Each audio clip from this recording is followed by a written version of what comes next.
Factor 3 of 250.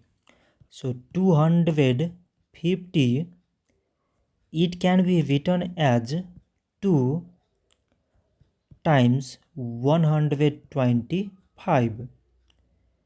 2 times 125 means 250. 125, it can be written as 5 times 25. 5 times 25 means 125. So 25, it can be written as 5 times 5. 5 times 5 means 25. So now we select the prime numbers in all these numbers. So prime numbers are 2, 5, 5 and 5.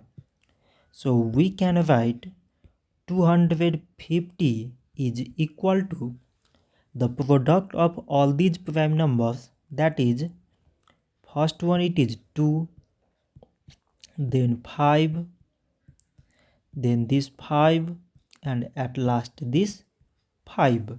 So this much for today, and thanks for watching.